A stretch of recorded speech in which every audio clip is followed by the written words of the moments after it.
Hello, I'm Robin Ince and welcome to this, an Amnesty International podcast. Over the next few weeks, I'm going to be talking to some well-known comedians as we get closer to this year's Secret Policeman's Ball.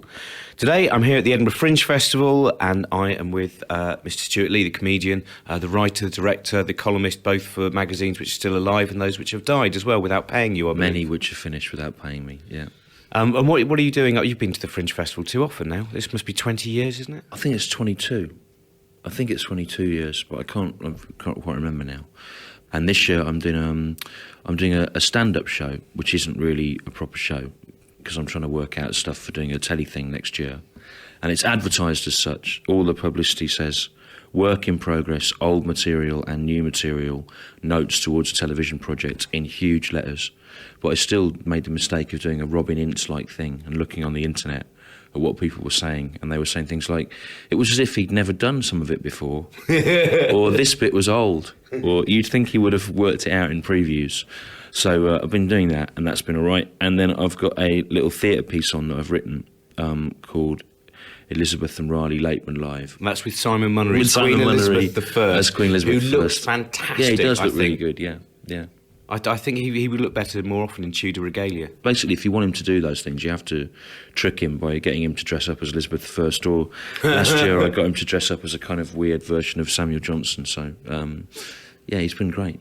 I mean, he sort of worked rather better as Samuel Johnson than as Elizabeth I, because, but even Elizabeth I is good, because, I mean, she's famous for making all these, really pithy statements and great speeches, and that's what his material's like, and you can kind of mash them together a bit. And with Johnson, when he was Samuel Johnson for me last year, you really couldn't tell what was Simon Munnery and what was Samuel Johnson.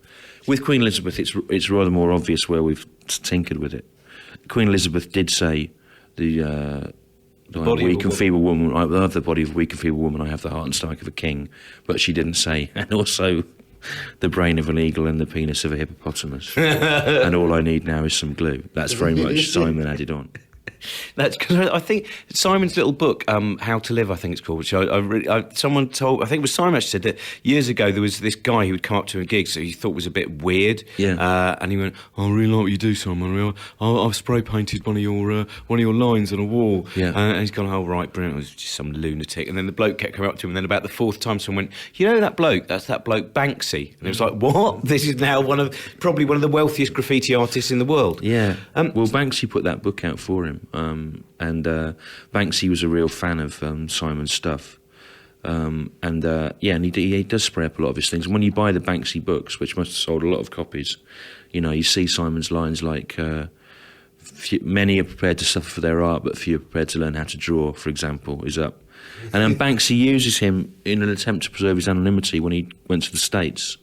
He took Simon with him, and Simon was supposed to pretend to be Banksy's manager and answer press conference calls and stuff like that, which I expect just was designed quite deliberately to make everything more confusing, knowing that you wouldn't really get a straight answer out of him. You have got a bit, as you were saying, you're doing Edinburgh this year to prepare for a TV show. You have a big, 6-part BBC Two TV series? Well, yeah, it's amazing. It's been 11 years since I ever did anything. I did things for telly in the mid-90s with Richard Herring, and I don't think we really appreciated quite how lucky we were, because when we looked around us, there were quite a lot of people doing odd things on telly at the time.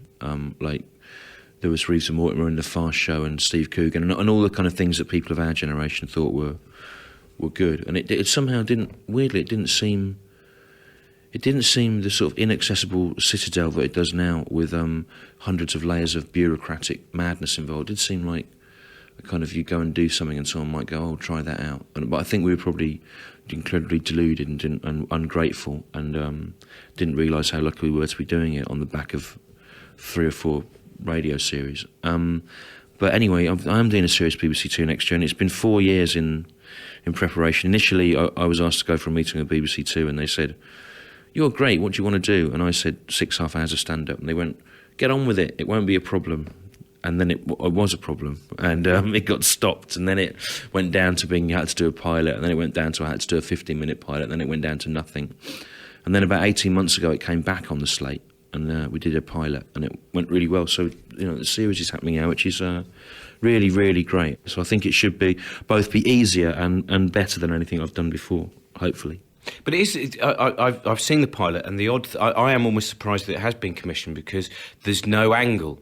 And this is the thing we're talking about, this obsession that television has with what's the angle. You go with the one that keeps sticking in my mind is the fact that they go, we should do a new variety show for young people, but we need some kind of angle. What kind of angle is there? Well, imagine if there was a wall in the middle of the studio and it occasionally talked. Well, everyone wants to see an occasionally talking wall in between some character acts and a musician guest. That's what they want to see. Daniel Bedingfield, a talking wall, and then a bloke pretending to be someone common. Right. I mean, there isn't a unique selling point for it. There isn't an angle. I think that's probably why it went away in the first place, because it's just me talking and then there's some sketches. And I suppose the angle is that one would like to imagine that all comedians have a different and unique tone of voice and point of view, and that's sort of the angle of it. But there isn't. It's not happening like in space, and there's no hidden camera, and it's not all the sketches aren't about transport or anything like that.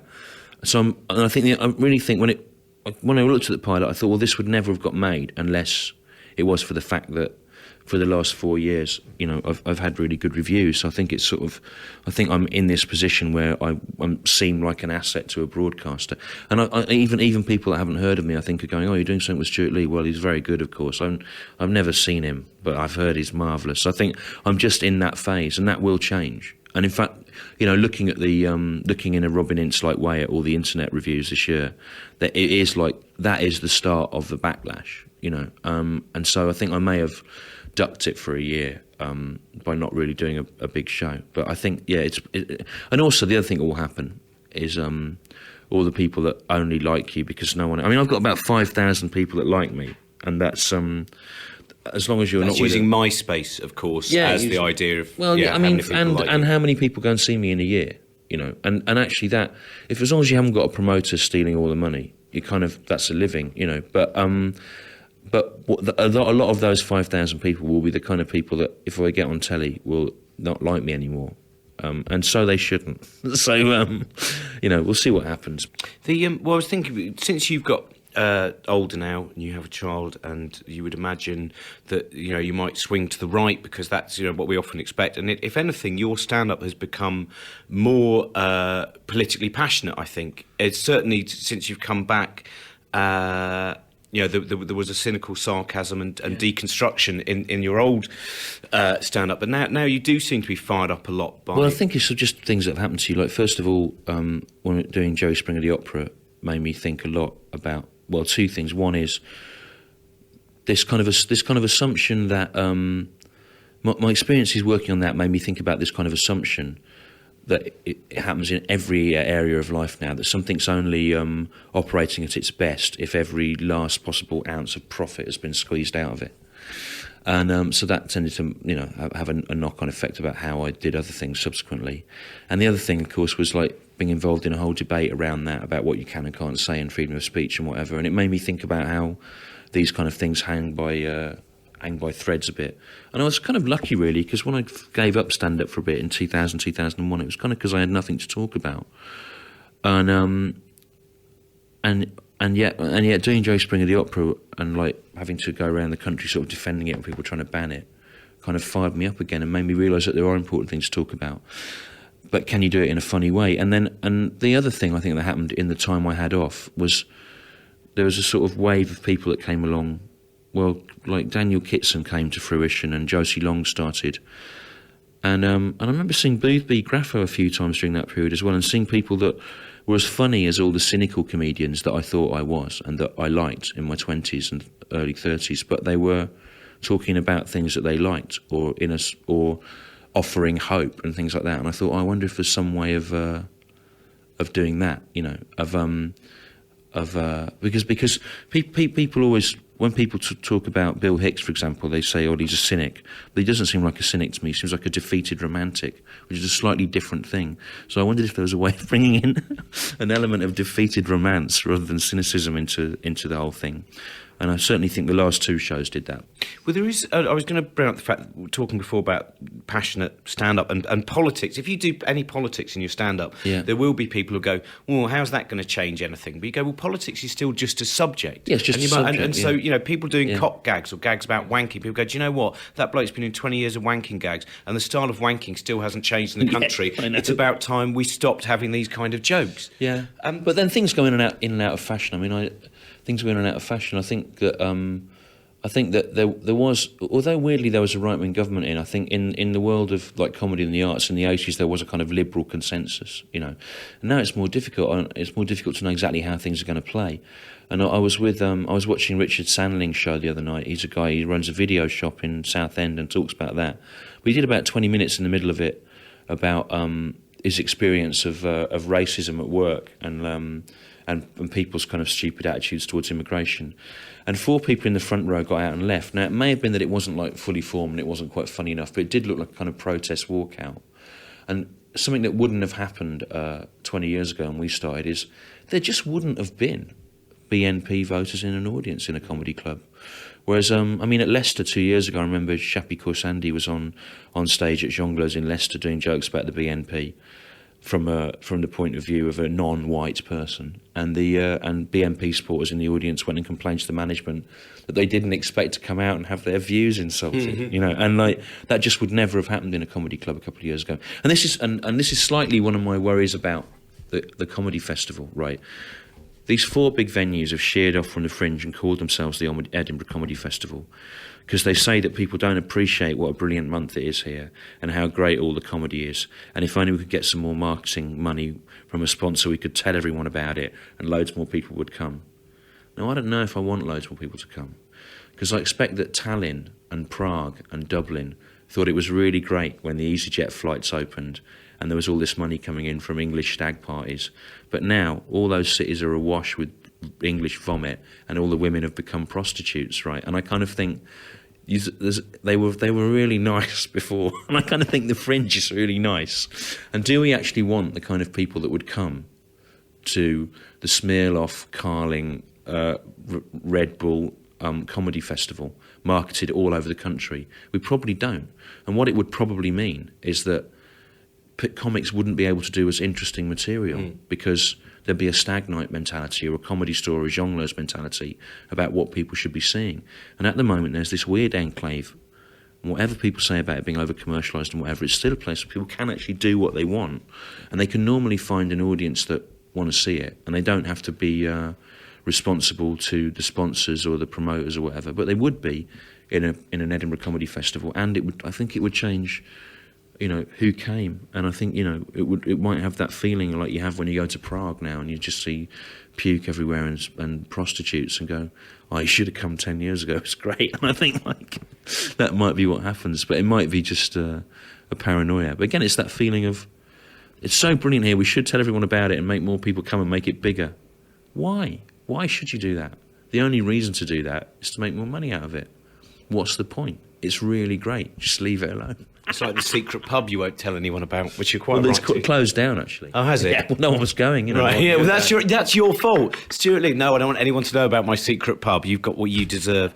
But there is, when you talk, I arrived on the Saturday, and, when you go down Cowgate, there are the stags and the hens. I think many of them are just coming to Edinburgh anyway. Oh, they don't know about But there are others who go, there's sometimes seems to be this kind of there's a lot of macho stand-up. There's a lot of, certainly in publicity and in newspapers, there's a lot of people who, it seems to me that liberal journalists go, well, it's great to see this because, as we know, no one is homophobic or misogynistic or racist anymore. So it's nice to see someone holding a mirror up to us and talk about how much they'd like to punch a woman in the tits until they bled. But I think the world hasn't changed that much, and yet there are a lot of people who are doing more liberal things. People go, boring, heard it, want to hear more about what actually previously would have been a shorter one-liner thing that would have been in a club, working man's club. We want to hear that now espoused for a long time.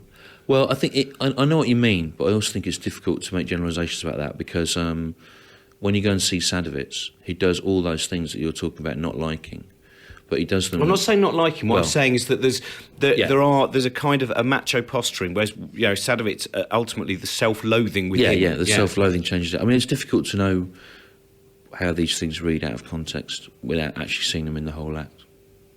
But I mean, there is a fairly wide spread. I mean, I think there's things that happen now that you just wouldn't have ever had on a circuit gig 20 years ago. I remember David Baddiel comparing at Orangi Boom, and I think Jerry Sadovitz was on. Orangi Boom was a little club in